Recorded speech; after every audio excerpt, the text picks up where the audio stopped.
The National Coronavirus Command Council has decided to enforce a nationwide lockdown for 21 days with effect from midnight on Thursday, the 26th of March. This is a decisive measure to save lives of South Africans from infection and save the lives of hundreds of thousands of our people. No dia 23 de março de 2020, o presidente da África do Sul, Cyril Ramaphosa, vai à televisão informar que um lockdown nacional seria implementado. A partir do dia 26 de março, todos os habitantes do país estariam restritos às suas casas, autorizados a sair apenas para atividades essenciais. O presidente reconhece que a medida restritiva terá impactos consideráveis na vida social do país, na subsistência da população e na economia, mas clama aos sul-africanos que embarquem juntos na luta contra o vírus mortal, dizendo que os custos humanos de atrasar a medida seriam muito maiores. Brasil e África do Sul têm muitas coisas em comum. São democracias recentes e com profundas desigualdades de acesso à renda e a outros recursos.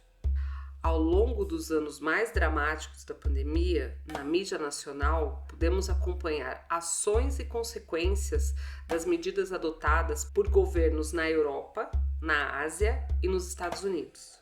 Pouco nos voltamos para os países africanos. O governo sul-africano adotou medidas firmes frente à pandemia. Mesmo assim, a crise sanitária ali também teve efeitos trágicos, como em terras brasileiras, adoecimento, mortes, desemprego, insegurança alimentar impactaram de forma mais severa a população mais pobre do país. Um país que ainda carrega, não apenas na memória, as marcas do apartheid. Neste episódio, vamos viajar para o sul do continente africano e entender como seu governo lidou com a crise sanitária e que efeitos as medidas tiveram em sua população. O que a experiência sul-africana com a pandemia nos diz sobre desigualdade? O que ela nos informa sobre nossa condição de países do sul global com tamanhas clivagens sociais e raciais? Essas, dentre outras questões, são trazidas por vozes das periferias de ambos os lados do Atlântico que vocês ouvirão agora.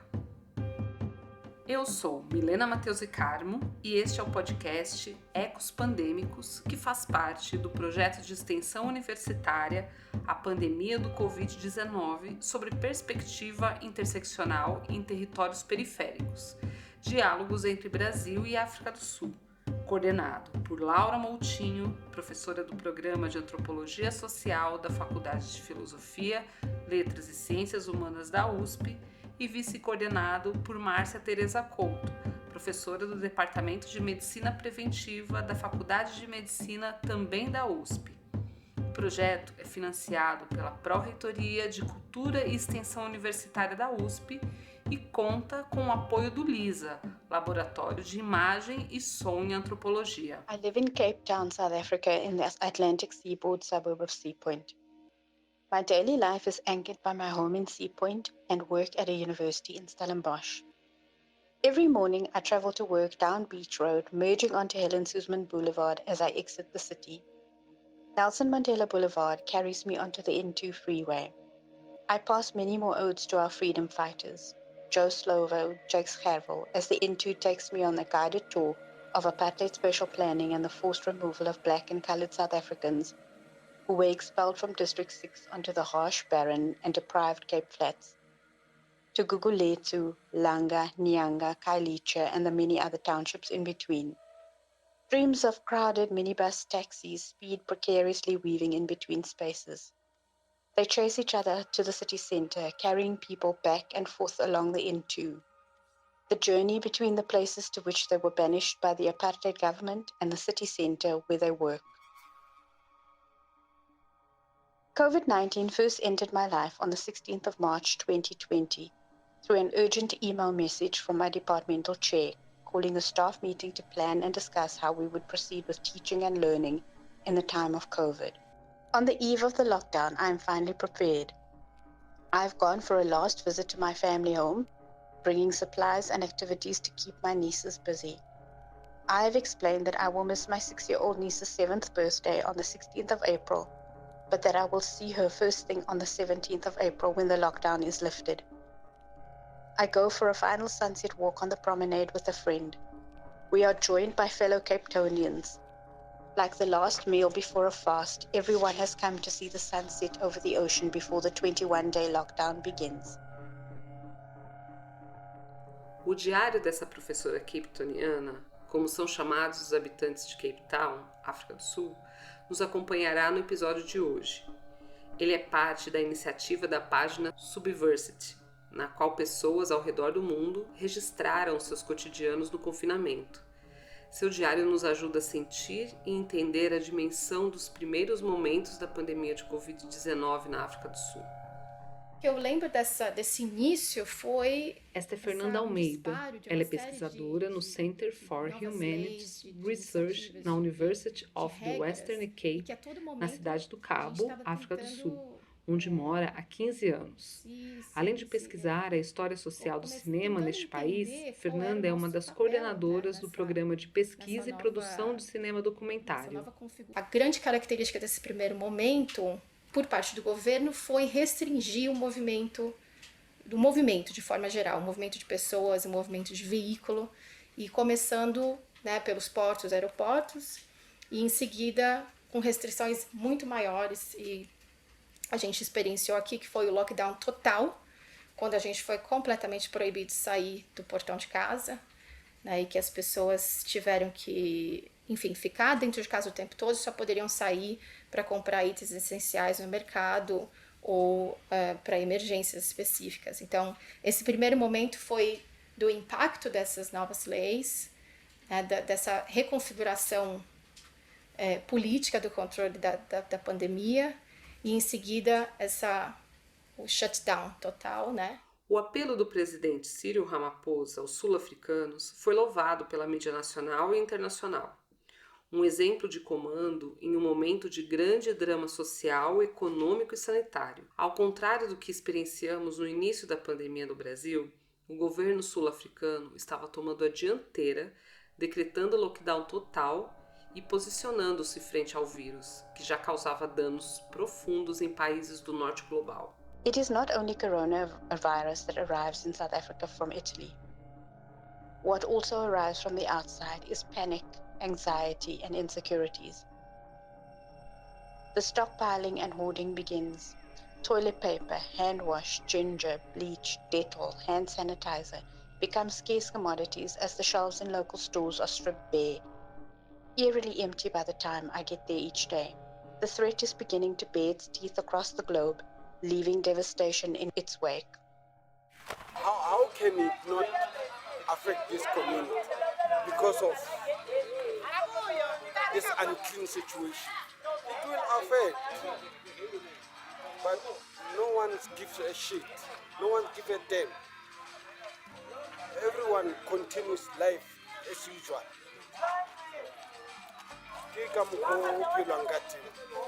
No one cares, but we live and we live.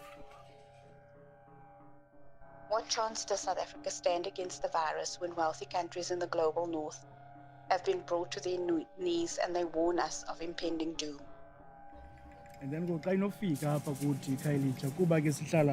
Se o coronavírus chegar até nós, como vivemos em barracos nas favelas, ele se espalhará rapidamente e infectará muitas pessoas. Com as nossas condições de vida e com a propagação, será muito fácil o coronavírus se espalhar entre nós. Rapid and urgent action is needed. We need to buy time, we are told. We need to flatten the curve and to develop a strategy to deal with the pandemic. On the 23rd of March 2020, our president announces that from midnight on the 27th of March until midnight of the 16th of April 2020, South Africa will be locked down. We will be confined to our homes, permitted to leave only for essentials: food, medicine, medical care. No alcohol or cigarettes will be sold during the lockdown. We are fighting a war against coronavirus, we are told. The South African Defence Force will be deployed to assist the police in fighting the war against COVID-19. We are reminded that we must stand together to fight this thing. I am worried. We live in the world's most unequal society. We are not accustomed to thinking about each other's needs and acting for the well-being of the collective. Não estamos acostumados a pensar no próximo, a agir coletivamente, diz a professora capetoniana. Ela se refere à herança do colonialismo e do regime segregacionista, o apartheid. O apartheid foi implementado em 1948, mas as medidas de segregação contra os habitantes não brancos do país se iniciaram ainda no período colonial. Como nos mostra Laura Moutinho no seu livro Razão, Cor e Desejo, e em outros escritos também, o apartheid faz a gestão de gênero e da sexualidade através da raça e do racismo, no sentido de evitar a miscigenação. Quando foi instalado, o sistema de segregação refundou o Estado com a primeira lei decretada, a Mixed Marriage Act, que criminalizou os casamentos interraciais. Toda uma estrutura legislativa, social e política foi montada no sentido de evitar que as pessoas de diferentes raças ou grupos étnicos convivessem, se envolvessem sexualmente e afetivamente. Tudo para evitar a mistura e a miscigenação. Com a implementação do regime, a população era agora dividida em grupos raciais específicos, segregando negros e coloreds, a áreas residenciais com menos infraestrutura, muitas vezes através de remoções forçadas. Educação, saúde e outros serviços públicos, ao longo dos anos, também foram separados, sendo que restava à população negra acessos muitíssimo inferiores aos da população branca. O apartheid perdurou até o início dos anos 90, sendo coroado seu fim com a eleição de Nelson Mandela, primeiro presidente democraticamente eleito no país em 1994. No entanto, muitas das promessas por um país arco-íris, a Rainbow Nation, não se cumpriram. E 29 anos depois, a herança do apartheid ainda informa as diferentes trajetórias de vida de pessoas brancas e negras no país. I will remain immersed in the news and social media for the next 2 weeks, quelling my anxious thoughts and curiosities. On the second day, drone footage surfaces. It shows that the suburbs have gone to sleep. Frame after frame of empty streets. The CBD and its iconic spaces have been stripped of life. Camp Space, Sea Point, the Atlantic seaboard, deserted. Single cars the size of matchbox toy cars, the only signs of life. I am not satisfied. I want to know what is happening on the other side of the mountain, in the settlements along the N2. The ruptures begin to show immediately. There is no framework of action to support the lockdown. The lockdown is a hastily constructed plan in which citizens are not engaged. In townships, people are locked down to confront their deprivation and hunger. Reactive measures are hastily implemented as problems begin to surface. Acredito que, por último, é importante também falar desse momento, que foi um momento de que o governo lançou mão de militares e de polícia nas ruas, né? Então, acredito que, além dessas medidas dramáticas e drásticas, houve, então, a inserção completa da polícia e também de militares para checar se as pessoas estavam na rua, o que elas estavam fazendo, tinha horários. Quando o lockdown abriu um pouquinho, quando a gente pôde sair, tinha horário para estar em casa, né? Você não podia simplesmente estar de carro na rua 9 horas da noite. A polícia ia parar você, e algumas pessoas que eu conheço, inclusive, foram paradas, foram questionadas, né? Você tinha que dizer onde você estava. E é claro que a gente sabe que a economia de violência policial não é a mesma em subúrbios, né, mais abastados, nas periferias. Então, houve também uma distribuição bem desigual dessa ação e dessa repressão policial. The lockdown plan is ever evolving. Holes are plugged as soon as the water threatens to flood in and sink the unsteady vessel that we are traveling in. A series of caricatured portraits of citizens emerge in the media. People living in townships, waiting in crowded lines to do their shopping, are labeled irresponsible and disobedient. They are willfully ignoring the president's instructions, acting as if they are on holiday. The wealthy are generous and selfless, donating billions to the COVID relief fund. The middle classes are generous too, engaged in charity to provide for the less fortunate. We can do whatever we do, but no help. All these things that we are doing, the protest, the blocking of the roads, the burning, whatever, it's for nothing. It's falling on deaf ears. And come, we will all die. No one will care. We are the forgotten people. The politicians are concerned only with our well-being, working day and night to protect South Africans from the deadly virus. The police and the SANDF are protecting the public from themselves. We are distracted by these portraits of the different layers of society, good versus bad. We ignore the structural inequalities that have birthed the present realities. The war against the virus quickly morphs into a war against people living in poverty. We are not afraid of Corona, but we are afraid of the soldiers around us because they're not asking us, they are telling us what to do. And they don't talk nicely, they just hit you. The daily humiliation, shaming, torture, and beatings of citizens in townships all over the country. Our president's calls for kindness and compassion are soon forgotten as the military swing into action, using their skills in warfare to clamp down on transgressors. The police drive aimlessly through Sea Point, not concerned with where we are going or why we are not inside.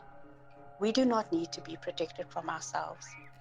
Dentre as medidas restritivas colocadas em prática durante o lockdown, estava a proibição da venda de bebidas alcoólicas e cigarros. Enquanto a proibição da venda de álcool era explicada pela possibilidade de diminuição de acidentes, liberando assim leitos para possíveis pacientes de Covid, a proibição da venda de cigarros era mais difícil de ser justificada.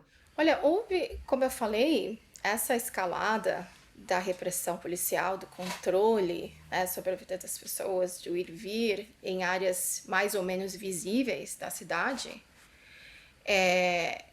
Eu acredito, isso é a minha opinião, que se tornou também parte de um discurso conservador e até sensacionalista sobre o caráter da população de classe trabalhadora, de bairros de periferia.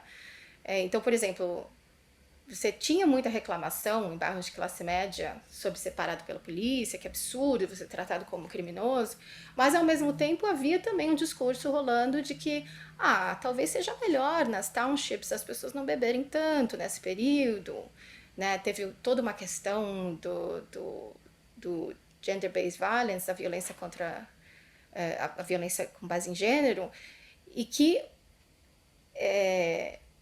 realmente há estudos de que houve, né, um aumento na violência contra a mulher no ambiente do domicílio, mas ao mesmo tempo esse discurso tomou uma dimensão de um caráter de classe e racial, obviamente, de que essas medidas talvez tivessem sido muito autoritárias e muito repressoras, mas que em alguns espaços da cidade, particularmente nas periferias, talvez, quem sabe, isso teria sido uma boa medida. Enfim, teve aí um aspecto moral muito grande relacionado à proibição de cigarros e de bebidas, né? E também de forma que isso, eu acho, deu uma justificativa, deu uma legitimada nessa ação policial, na ação e militar. Fernanda nos conta que as classes médias tinham seus meios próprios de burlar a lei e ter acesso a bebidas alcoólicas e cigarros. Grupos de WhatsApp organizavam o contrabando. Quem fosse parado para a revista e estivesse portando esses produtos poderia ser criminalizado, mas a violência da abordagem seria informada pela raça e classe de quem tivesse sido pego em flagrante.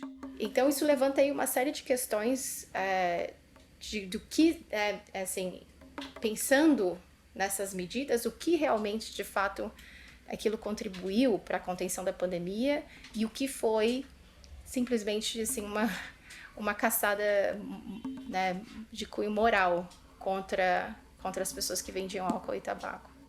A partir da experiência brasileira, conhecemos bem como o caminho da criminalização de drogas e álcool coincide com a criminalização da pobreza. As we go deeper and deeper into the lockdown, people become more and more desperate. Their social welfare grants have been spent. Their opportunities to earn an income are curtailed. The hunger and the terror of being locked down amplifies. Protests break out. There is looting of stores, schools, and churches as the survival instinct is activated. Communities are condemned. The militarization of the lockdown is expanded. The people who tell us that they are not afraid of COVID-19, they are afraid of dying of hunger. In the news, we hear that the lockdown has exposed South Africa's inequalities. This is not true. We are confronted with it every day in the numbers of people living on the street, the high unemployment rates, the protests for services and demands for a better life. If we deny this, we engage in the violence of denying the oppression and ongoing suffering of the majority of South Africans. A claim that COVID-19 has shown us these stark inequalities amounts to nothing more than willful ignorance. COVID-19 and the lockdown has not highlighted inequality. It has amplified it, and it will continue to do so in the months and years to come. A África do Sul é um país de 60 milhões de habitantes. Como já foi dito, é um país muito desigual, e a linha da desigualdade segue critérios raciais. A renda de lares negros corresponde a 16% daquela de lares brancos, e 62% de todos os negros sul-africanos, que são 80% da população, vivem abaixo da linha da pobreza. Neste cenário de altos índices de desemprego e emprego informal, o governo lançou mão de auxílio emergencial para a população desassistida. A África do Sul tem um grande programa de transferência de renda, então eu acho que para operacionalizar um programa de uma bolsa emergencial foi bastante rápido. Então a gente tinha o Social Relief of Distress, que foi dada a pessoas que estavam desempregados, estudantes, também refugiados, migrantes que não recebiam, que também não, acho que, se eu não me engano, não poderiam receber outros subsídios para receber esse social grant, né? E não exigia à época nenhuma papelada, foi bem. Eu lembro que o processo foi bastante descomplicado no sentido burocrático para que as pessoas conseguissem esse Social Relief of Distress. Foi baixo, era um valor baixo, mas que naquele momento acho que foi para algumas pessoas aquele foi o grande suporte para quem não estava, obviamente, já recebendo o social grants, de forma geral. Aquele foi, principalmente, acredito, a população mais jovem se beneficiou bastante desse programa. Em artigo publicado em 2020, em coautoria com Bernard Double, Fernanda nos explica que nos anos iniciais da democracia, o governo sul-africano estabeleceu uma comissão para desenvolver uma nova forma de seguridade social que até então só beneficiava pessoas brancas. No texto, os dois autores falam dos muitos debates em torno dos benefícios sociais na forma de social grants e da renda mínima universal, para garantir a dignidade e aliviar a pobreza. Explicam que discursos liberais em favor das medidas propõem rendas básicas para diminuir serviços sociais oferecidos pelo Estado e para empregadores manterem salários baixos. Por outro lado, discursos progressistas apostam na medida para garantir que as pessoas não precisem aceitar trabalhos não dignos para manter o sustento. De qualquer forma, os grants oferecidos pelo governo não foram acompanhados de outras medidas sociais importantes, como explica Fernanda. Como eu falei, eu acredito que essa forma de participação do governo da Bolsa Emergencial tenha sido extremamente importante, mas eu acho que a outras formas de lidar com vulnerabilidade social, principalmente de uma grande população aqui na África do Sul que procura asilo, né, refugiados, imigrantes sem documento, e a população migrante nascida fora da África do Sul é estimada em mais ou menos 2 milhões de pessoas, né, aqui na África do Sul. Então, acho que houve também, eu acredito que não se pode falar numa negligência, mas de uma talvez a falta de uma ação coordenada do poder público, de fortalecimento de algumas redes de apoio, umas redes de cuidado, né, com as organizações que já enfrentam ou que já têm uma relação direta com comunidades. By the time the president announces that the lockdown will be extended, I have seen enough. I retreat from the news and social media. It is not that I want to anesthetize myself. It is rather that my curiosity has disappeared. The outside is not new. It is business as usual. Not a war on the virus as we were told, but a war on the most vulnerable groups of South Africans who juggle multiple crises each day. My public health training helps me to understand the importance of the lockdown strategy as crucial to flattening the curve and buying us time to build a response. I experience great dissonance, however, when I am confronted with the violence and violation that has marked the lockdown period. The lockdown has come at an immense and irretrievable cost. As muitas crises diárias de que fala a professora Capetoniana em seu diário e a falta de ação coordenada do poder público, de que fala Fernanda, mostram um retrato duro e de tensões exacerbadas. Isso é terreno para acirramento de outras tensões sociais conhecidas no contexto sul-africano. Até tem um slogan que vocês já devem ter ouvido, que é Put South Africa First, né? Inclusive, nós temos políticos que estão aqui na África do Sul concorrendo a cargos políticos com essa plataforma, né? Put South Africa First, que significa privilegiar o sul-africano. É claro que essa posição ela não está necessariamente direcionada a qualquer imigrante. Ela está direcionada ao imigrante que é visto como aquele que compete com o sul-africano, né, sobre recursos escassos. Aquela situação te coloca colocou muitos sul-africanos numa situação em que, se há ajuda governamental, se há uma necessidade no pós-pandemia, por exemplo, de reorganizar, né, a economia, de fazer com que as pessoas sejam empregadas novamente, enfim, de finalmente sair desse limbo pós-pandemia que muitas pessoas se encontraram, então esse é o momento de colocar o sul-africano em primeiro lugar.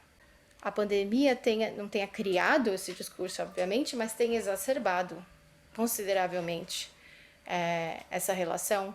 O grande outro, acredito, desse movimento xenofóbico, e alguns diriam afrofóbico, porque é uma xenofobia que é direcionada ao migrante africano e negro, e jovem, né, na idade, procurando trabalho, enfim, o imigrante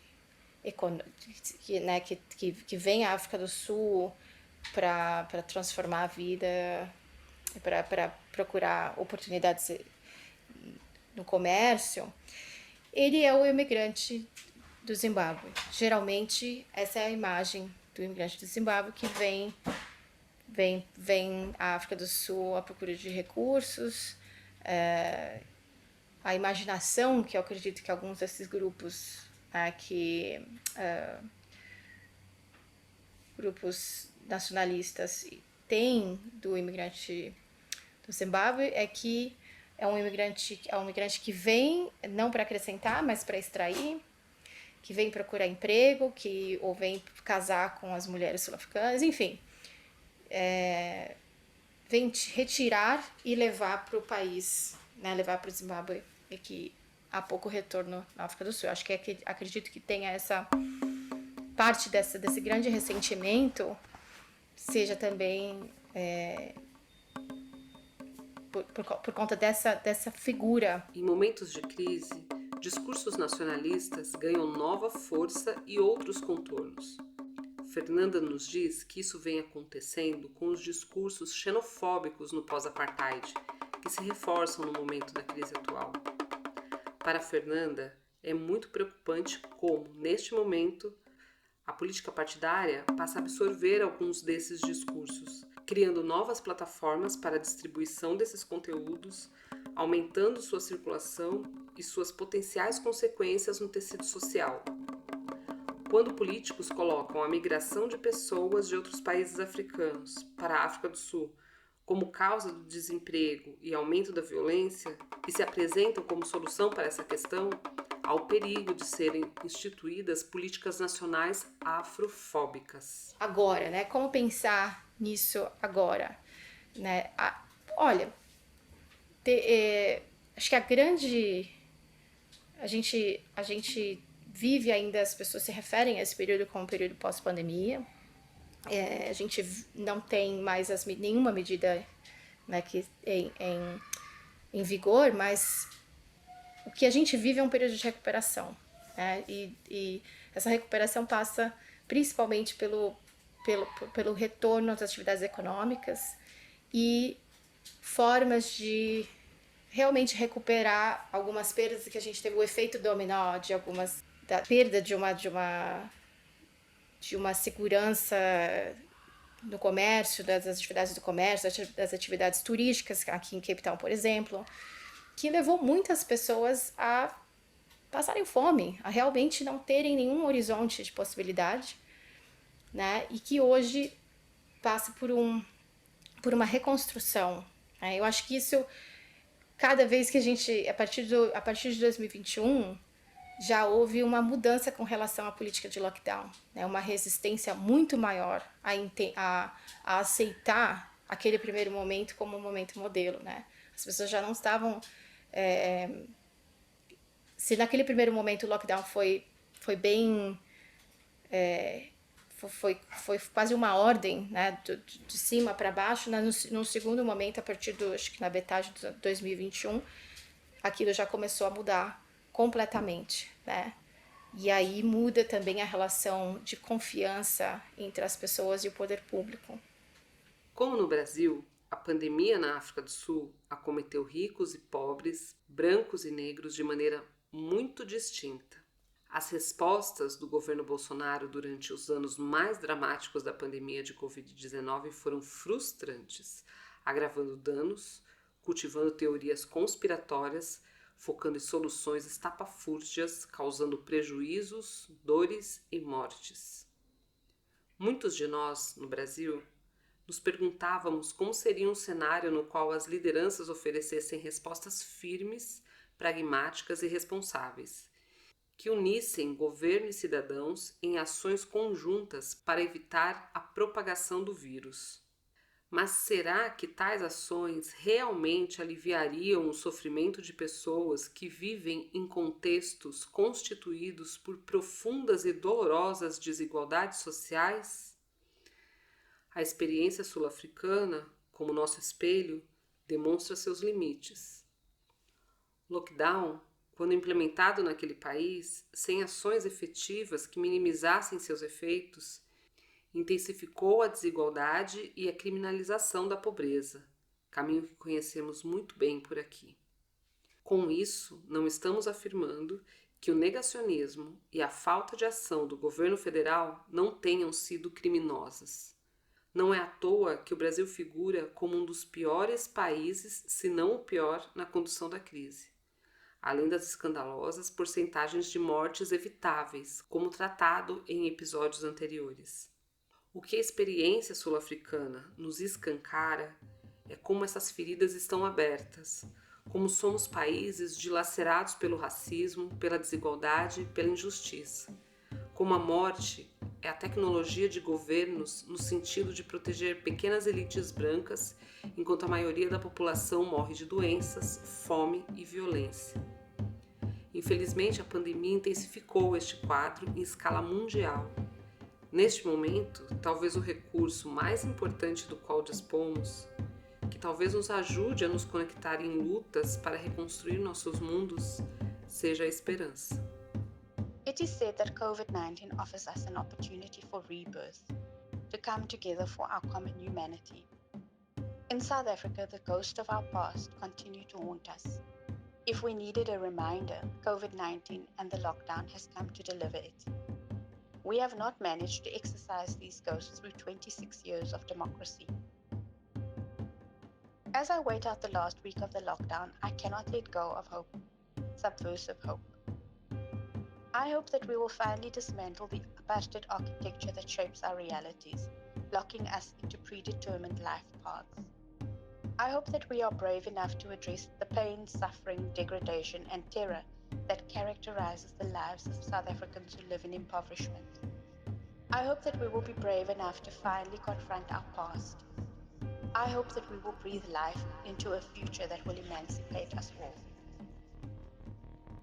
Este episódio utilizou áudios de News 24, Lockdown Diaries, da página Subversity, Eyewitness News, Vice News, Lockwen Stories. O roteiro foi escrito por Thaís Chiriba, Luana Luz, Milena Matheus Carmo e Laura Moutinho. Entrevista e captação de áudio, Laura Moutinho, Milena Matheus Carmo e Thaís Chiriba. Direção, Milena Matheus Carmo. Edição e desenho de som, Anderson Souza.